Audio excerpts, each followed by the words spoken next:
You're listening to the Digital Barbell Podcast.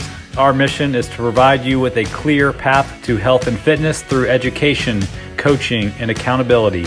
We are your hosts, Jonathan and Blakely Fletcher, and we are here to serve you.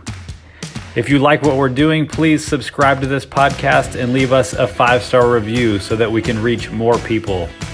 You can find us daily on Instagram and Facebook at Digital Barbell.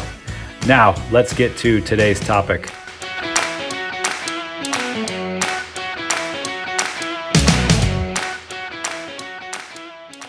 Here we go. All right, how's your day going? Good. Yeah, what have you been working on today? Body. We have Body. a new group starting in next week, so I'm excited about that and just kind of perfecting the program even more. Each group that comes through, I kind of rewrite it just a little bit, not the workouts or anything, just like tweak some of the wording and make it perfect. Yeah, try to jump ahead of questions that people might have, that kind of stuff. Exactly. I kind of learn from each group, and so it's been good. I think this is the last version. We got it. Like, solid. How's it going all in all, like with the body clients? Like, how do you feel about it?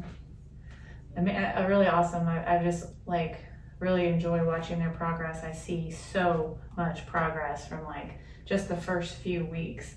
Things like improvements in strength, improvements in flexibility, improvements in endurance.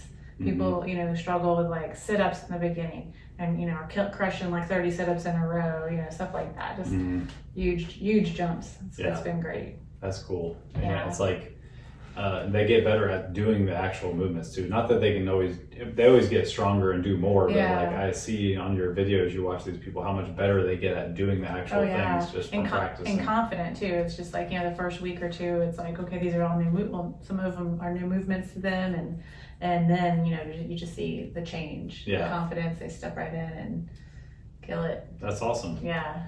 So I made an outline for something I want to talk about today, and it's dealing with the parts of nutrition that are the most important when you decide you want to start taking care of your nutrition, or when you want to start paying more attention. I think it's easy to get confused with so many options out there and ideas with surrounding nutrition. So I want to kind of demystify the main things that people should focus on in order of importance. In case they have, limited amount of time to deal with this stuff, at least they'll be focusing on the most important things first. Okay.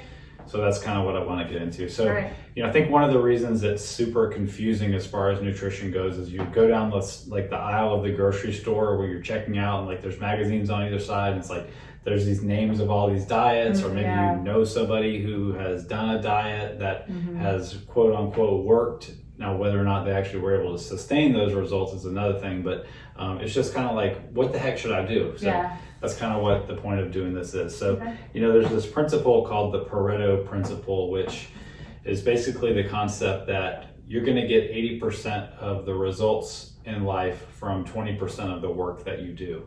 So what that means really is that there's a lot of things that you can do, but there's a small percentage of the things that you do that are going to be the most productive, get you the most results. So the same goes for nutrition. We want to put that effort into the 20% that gets us most of the results instead of focusing on the little minuscule details. So, and that's been true for us in our life. I mean, kind of ignoring the hype and focusing on the basics over the long term has been the thing really that has gotten us and our clients the most results. Both training and nutrition in that aspect, but for sure.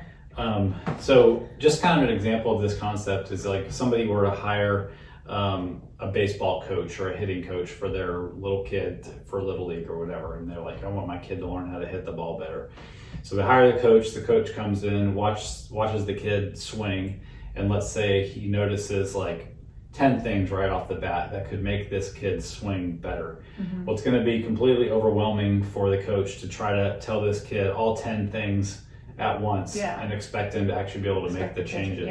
So, we're going to take that same approach with people, and we're going to pick that one thing that will make the biggest difference, and we're going to master that just like the coach would. And then we're going to move on to the smaller things that eventually just add up, become habits, and we don't have to think about it so much. So that's the reason for this approach. And plus, when you make small changes like that, it's just more sustainable over the long term than like hardcore restrictive things that might get some results in the beginning, but when you can no longer maintain them, the results that they got go away. Right. So one of the reasons that we focus on these big things too is because people can often make a ton of progress with just the first couple things on the list and never even have to get in to the smaller details. Like I can think of some of our nutrition clients that have been working with us for 3, 4, 5 months who aren't even weighing and measuring their food because we're making progress without doing that. And maybe we never do get to that point with them because it's an inconvenience on life. And the goal isn't just to make people, weigh their food. The goal is to get them results and teach them good habits. So, So another thing to think about is, this has to be something that you can maintain. We're going to get into consistency in a minute, but I just want to address the fact that sometimes people think like, I ate a healthy food, like what happened? I didn't see any results. It's like, well, okay, you ate a healthy food. Like, well, it wasn't the one unhealthy meal that you ate that led to a poor outcome, gaining fat. It was the culmination of a bunch of choices in a row. So all this still comes down to the fact that it's a gradual process. It's going to take a lot of time, and one specific food choice or meal isn't the make or break thing in all this. All right, so let's talk more about consistency. That is the base of the pyramid of all this. No matter what diet approach you take, nutrition approach you take, because there's a lot of different ways to become healthy, the number one thing is the overarching principle of consistency has to blanket everything that you do. If you can't do it long term, let's look for another solution that you can do long term so that the results that you get are sustainable. Okay.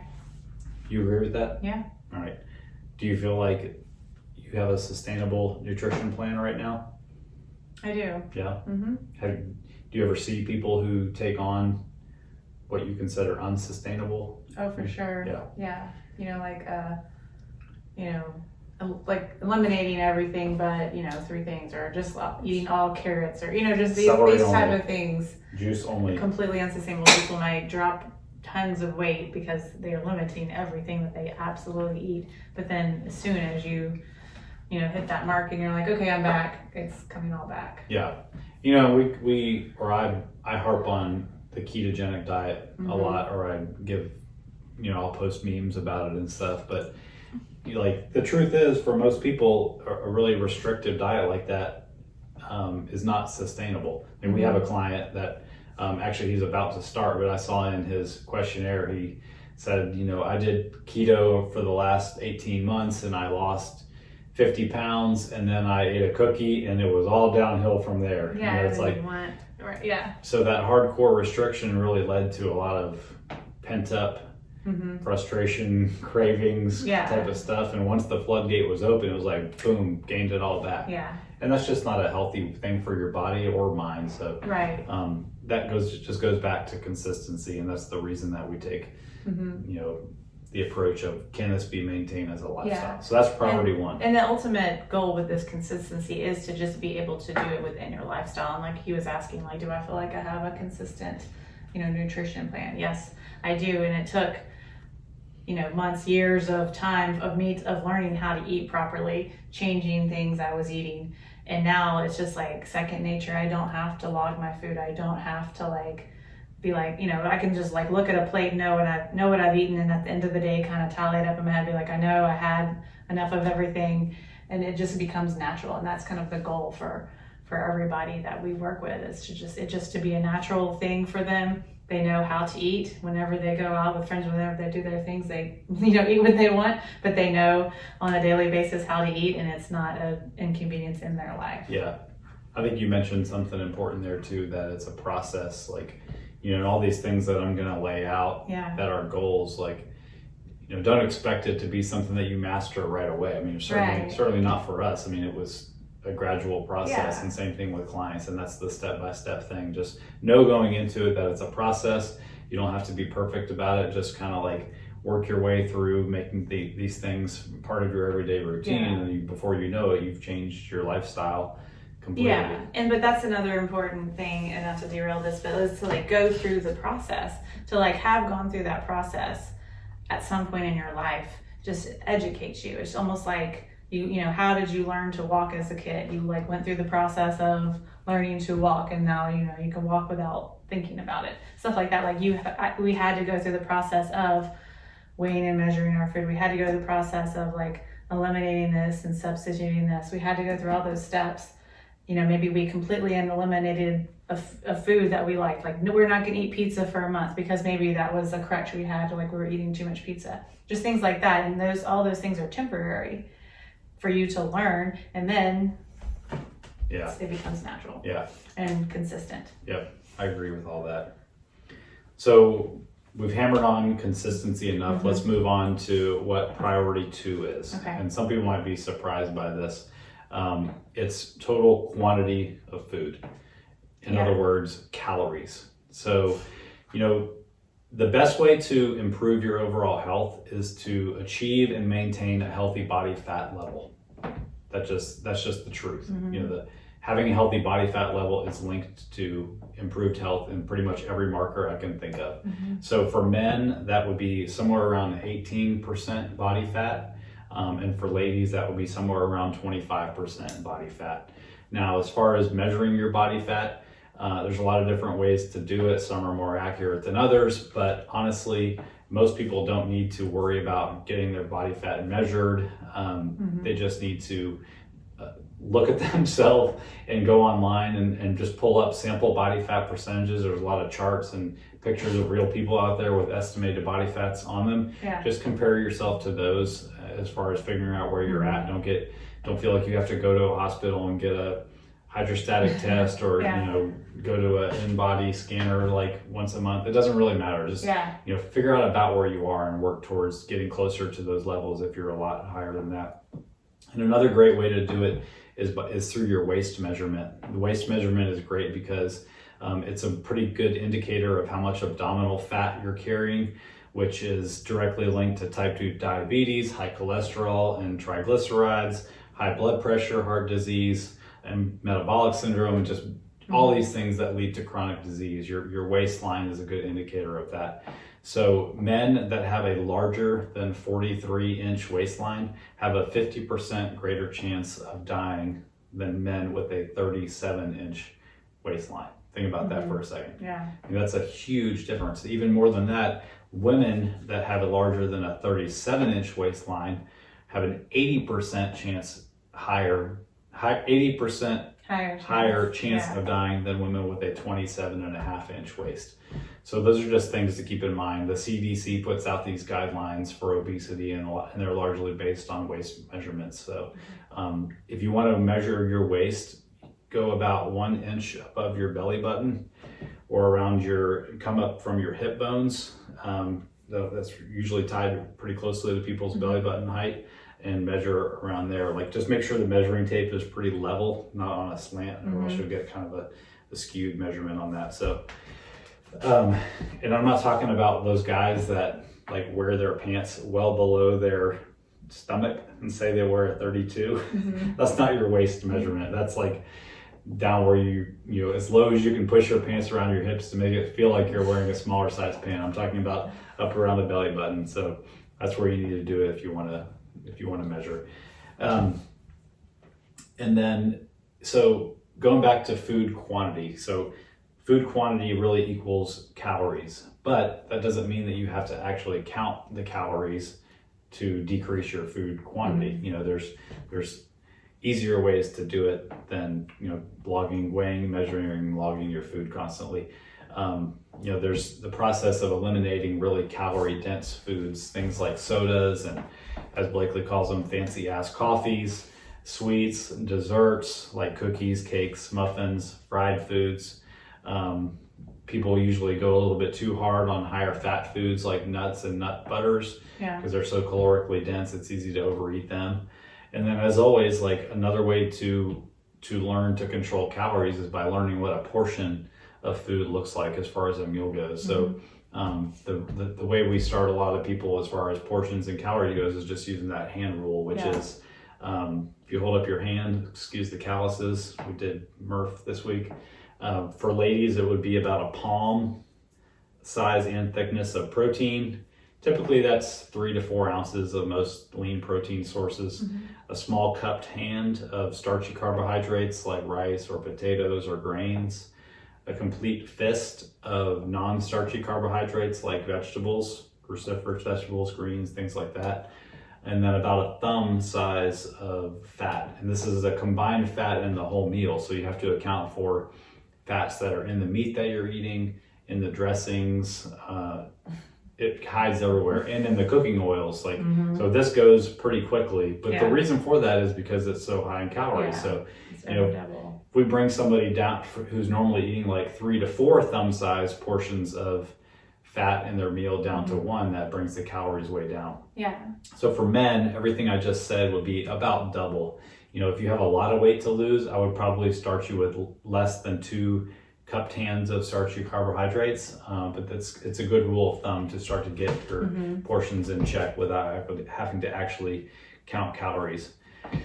So if you're doing that and you're monitoring your body weight, your measurements, you're taking photos of yourself, and after 2 or 3 weeks nothing's happening, we'll just start to bring the quantities of those things down a little bit and see what happens. You're still not counting calories, just bringing down food quantity to affect body weight. We know because of energy balance and thermodynamics that the thing that's going to affect fat storage or fat oxidation / burning is energy balance. Are you burning more calories on an average day than you're taking in? Not one single day put together, but the average of the whole week, month put together. And like he was saying before, it doesn't have to be, and using the hand rule, but it can also just be like little bitty changes. Like if you normally sit down after dinner with a cup of ice cream, change that to like a Greek or Icelandic yogurt. That will, of course, take the calories down. And you just do that for a week and see what happens. And then maybe you sit down with a cup of nuts, while you're snacking on TV, like look at the serving size on the bag and be like, okay, this is 18 nuts, and just take those only. Just little bitty tweaks like that can make a huge difference. Yeah, for sure. With the total goal of bringing food quantity down, right, to drive fat loss. So I think a lot of people, maybe some people will be surprised that the first thing I didn't mention was food quality, because food quality gets a lot of attention. There's complete grocery stores dedicated to food quality.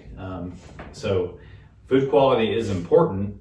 We generally tell people to buy the most expensive, high quality food they can afford, but that is not going to make a difference if the number one goal is to achieve healthy body fat levels. You can't eat your way to healthy body fat levels with organic or gluten-free foods. You have to decrease the total quantity of food first. That's the most important thing. So there's plenty of quote unquote healthy junk food out there that I wouldn't recommend anybody to eat on a regular basis, even if it is, quote high quality food from organic sources and that kind of stuff.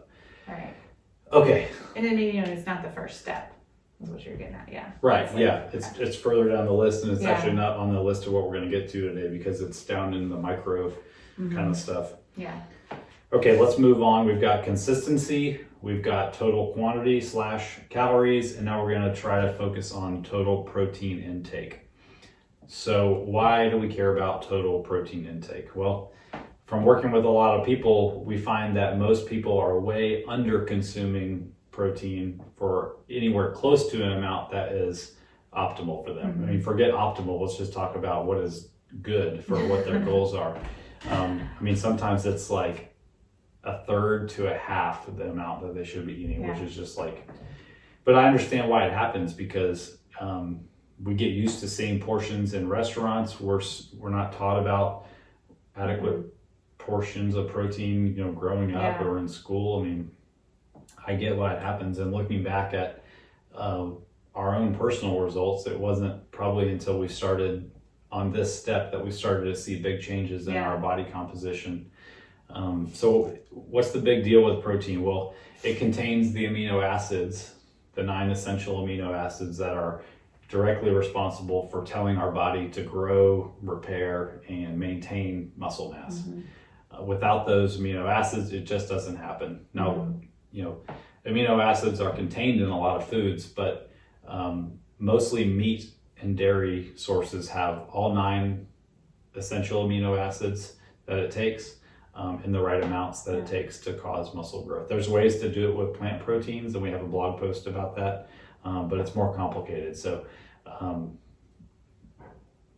the takeaway from that is that protein is the thing responsible for growing muscle. And why do we care about muscle? Well, it's the thing that gives us strength. Having muscle gives us strength. Why do we care about strength? Well, strength is the thing that gives us independence and keeps us from becoming dependent on other people to take care of us and allows us to do life's tasks. And I mean, strength, not talking about becoming like a bodybuilder or a power lifter here, but just having the strength to accomplish everyday life greatly increases your quality of life. Yeah. And I think, when you owned the gym, that was like one of the main pieces of feedback and things that people enjoyed about training and getting, with people we worked with on nutrition, getting adequate protein in. Yeah, it was like comments like, I feel, I can play with my kids easier. I can do the yard work easier. I can do like house repairs easier. And it's all due because they were stronger. Yeah.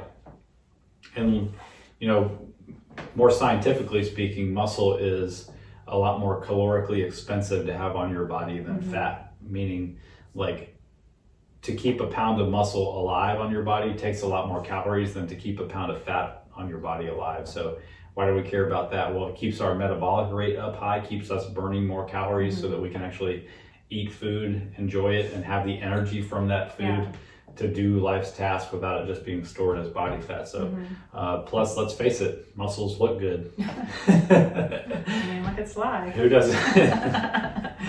doesn't want to fill out the sleeves of their shirt like Sly Stallone, right?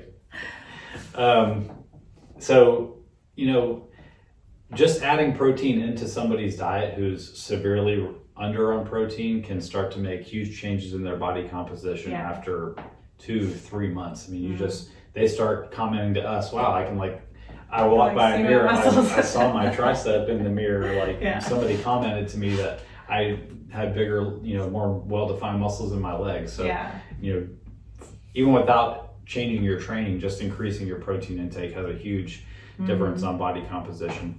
When we're working with somebody who's trying to lose weight too, it's important to keep protein high because it's a very filling macronutrient. Yeah. Like, think about if you were to sit down with a bag of chips, how many chips could you eat before you felt like you had to stop because you were full? Probably, I mean, personally speaking, the whole bag. I mean, I would never just stop on chips. I have to tell myself to stop. Yeah. But if you were to sit down with like 3 or 4 chicken breasts, you're going to get full, and you're going to stop yourself before you overconsume calories just because protein is so filling. Protein also has what's called a higher. What's so funny? I just thought about you eat at a Mexican restaurant and they set the basket of chips in front of you. If they brought a basket of chicken slices or something. Chicken and salsa. They would probably save money because people wouldn't eat as many. Yeah, I guess you did. You could do fried chicken and salsa. Anyway. Yeah, that's a good point. Don't even get me started on how many calories we consume in chips before you even get to the main meal at Mexican. Okay, another thing about protein, and this is pretty pretty low down on the things you need to worry about, but it's just something that happens, is that when you eat protein, it requires more calories from your body to extract the nutrients out of. So you actually burn more calories eating protein than you do either carbohydrates or fat. It's called the thermic effect of food. Anyway, it burns calories. It's not the main reason we do it, it's just kind of a side benefit. So, how do we get started getting more protein? I like to start people just by having them eat protein at every meal. A lot of people skip breakfast. A lot of people will have soup or a salad for lunch that doesn't have any protein in it, and then they'll get the majority of their protein at dinner. So that ends up leaving them way short for the day. So protein at every meal. I like to tell people to aim for between 20 and 30 grams of protein per meal. Even if you're not logging, just, when you start this, just Google it and be like, how much protein is in a chicken breast? Now you kind of know. Yeah. You know, you start to memorize these numbers or make a notepad in your phone or something. So protein in every meal. And then once you've mastered that, and you're already seeing positive changes from it, add in a high protein snack to your day. You know, back in that 15 to 25 grams range. That's going to put most people over 100 grams of protein for the day because of all the trace amounts of protein that are in all the other foods that you're eating. So that's a quick way to get to 100. You know, a high protein snack, I like to tell people to try to make sure it really is a protein snack, not something that has 10 grams of protein and then 15 grams of carbs and 10 grams of fat. Like that's kind of a mixed snack, and protein is just along for the ride. You know, make it something on purpose, like a protein shake or something that has meat in it, or a fat-free Greek or Icelandic yogurt, or a protein bar that isn't super high in calories, like a candy bar. Make it a real high protein snack. And then be patient, because like I said, it takes time to start to see those body composition changes, but once they start to happen, they'll happen more quickly and you'll start to be rewarded with the results. So be patient. Okay, consistency. Total calories. Protein. Number 4. Number 4, fiber. Fiber. What the heck, fiber? Why is he bringing up fiber in a talk about this? I'm trying to lose fat over here, build muscle. Isn't fiber just for old people? You ever seen a fiber commercial that didn't have an old person in it? That wasn't at 10 a.m. Right. So let's talk about fiber. So similar to protein, when we spot check people's fiber intake, we'll find that they're eating somewhere around a quarter to a half of what's optimal or healthy for them, health promoting. And that a lot of people just don't know what foods contain fiber. That's right. It's just something we're not taught, like growing up, taught in school or anything. Yeah. What is fiber? So what is fiber? We're actually going to get into where it comes from.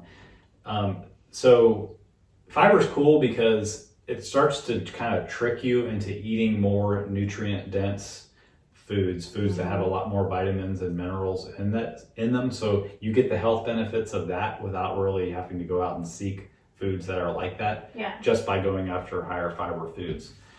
So fiber is only found in foods that have carbohydrates. It is a carbohydrate. So I mentioned that they're higher in nutrients, but they're also pretty filling in general too, which is also helpful when you're trying to lose fat, because who hasn't dealt with hunger when they're trying to lose weight? There's been a ton of research on fiber, a lot of recent stuff even, that shows high fiber diets are linked to improvements in heart disease, lowering cholesterol. You really can't go wrong in increasing your fiber.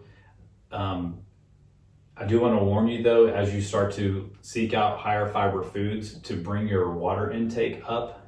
It will keep you from experiencing some of the digestive issues that come along with higher fiber diets. I won't go into too much graphic detail there, but just keep that in mind when you start to pay attention. So here's the thing with fiber also though. Companies use fiber to manipulate their food labels to make you think that you're eating less calories than you are. So fiber isn't completely digested. Some of it ferments in the colon. So what companies will do is they will say, okay, well, those calories from fiber don't count. So they go into the label and they'll subtract the grams of fiber from the total carbs, and they'll call it net carbs. Net carbs. So there's a lot of snack bars out there that are marketed as 0 carb or low carb, and that's the reason. The problem is nobody really knows exactly how many of those calories are being absorbed and could be potentially stored as body fat and how many are not. So I would just steer clear completely of considering net carbs. If you're really getting detailed into the stuff, add them back in to the total carbohydrates and consider them in your calories. And just, if you end up digesting less of them, just enjoy the benefit. But don't get confused by marketing and net carbs. That's the reason behind it. And we just tell people to ignore it. Okay, But the important thing in that is about what you're going to get into. Foods high in fiber, natural foods. Yes. They don't have. That's right. They don't have a label to read. Yeah, the foods that we want you to eat that are high in fiber, the label comes from God. They don't You don't have to worry about what the marketing department has done with it. So, some foods that are high in fiber, things like beans and lentils, all the whole grains and oatmeal, avocados, peas, both the green ones and split peas, and then berries like raspberries and blackberries. Yeah. So, thinking about how you build your meals, like if you're only doing a cupped hand of starchy carbohydrates and you have a fiber goal that you're trying to reach, you probably should, look for higher fiber carbohydrates to throw in at each meal to boost up your overall intake throughout the day. And then, snack on berries throughout the day. Who doesn't love berries? They come in frozen packs. They're super cheap that way. Throw them into some yogurt or cottage cheese or something like that. Whip it all up. It's delicious. I've helped a lot of people reach their fiber goals with berries that are, kind of struggling to figure it out. Okay, so those have fiber in them. How much should we be trying to get? So if you're not tracking your food in an app, you're probably just going to have to do like a spot check over a sample day and see. Otherwise, you're going to have no clue how much fiber you got during the day. But here's what we recommend. And this depends on how many total calories you're eating, because if you are a smaller person that isn't very active, not a lot of muscle mass, and you're on relatively low calories, since all these all fiber comes from carbohydrates, you have a lower fiber goal just because your total calories are lower. So for women, we try to get them to eat somewhere between 20 and 25 grams of fiber per day. And for men, somewhere between 25 and 40. That's a big range because, we work with 275 pound guys and we work with 160 pound guys. So they might have 1,000 calorie intake difference. Right. So that's why that range is so different. And like I mentioned before, if you're working your way up on fiber, increase your water intake in the meantime. And if you discover like I'm eating 8 grams of fiber, don't just, for women, don't bump that up to that 20 to 25 range. Just like step it up gradually, adding a few grams. Totally agree. If it takes a month to get there, who cares? It's right. So what about if you're chronically not able to eat enough fiber? There's a lot of supplements on the market. I would, try for 1 to 2 months on your own without a supplement to try to bring new foods into your diet that will help you get more, and then start to look at supplements. The most popular is called psyllium husk. It comes from the seed of an Indian herb. There's different brands out there in different forms. It tends to kind of make whatever you mix it into kind of like a gel. That's a big turnoff for a lot of people. But if you're just trying to make up a small gap, that's one way to do it, is with a fiber supplement. But try for real foods if you can. So let's just review back real quick on this. Give us again, just really quickly, the main reasons we're doing this. It's not just to hit the fiber goal, but why are we trying to hit a fiber goal? Right. And why is it so important in these steps? So fiber forces you to eat these specific nutrient-dense foods. Yeah. So for example, if you're having like a snack that's like an RX bar, delicious blueberry RX bar. If I take that snack out and then substitute it for a whole food snack, I'm gonna, have a handful of berries and, a little handful of nuts or something instead of the RX bar. I'm getting more fiber and I'm forcing myself to eat a non-processed food. Yeah. Okay. Processed foods are very low in fiber generally, so it's like a Jedi mind trick, like I said, to force people into more unprocessed whole foods. Okay, so that's good. One reason. Yeah. Another one. Number 2 is that it's just linked to general improvements in the most important health things we care about, like heart disease, cholesterol, obesity. There's been studies just where they compare dietary fiber intake and fat loss. Like one group had increased fiber, one had a baseline lower fiber, and the higher fiber group lost more fat. It's more satiating too, which kind of tied to the keeping people from snacking too much when they're dieting. And like another example on like having beans or something like that. Like if you have a burger and your side item is potato chips or your side item is some beans or lentils. Mm-hmm. Those beans or lentils are going to give you the fiber and be a natural food, unprocessed, and fill you up more than the chips. And bring along with it all the vitamins and minerals Yeah. that end up affecting the way you feel in the long term. Cool. All right. So that's fiber. It's not sexy, but Necessary. it's necessary and it's a good thing. So All right, we had number 1. number 1, consistency. Number 2. Quantity. 3. Protein. 4. Fiber. 5. Accountability. Accountability. So you need to eat 100 grams of accountability every day. Now, so this is not actually something you eat, obviously, but this is something that will set you up for success in this whole thing. That's why it's on the list of priorities. Because having accountability is more likely to loop back around and increase number 1, which is consistency. For sure. So what are some ways that we can have accountability in this process? We You can convince a friend to like start this journey with you. Yeah. Like we're both gonna, recruit dial in recruit our nutrition some and help. Yeah. go through it together. There's groups you can join. I can't remember the names of them off the top of my head, but if you just search like diet accountability group, like there's tons of those out there.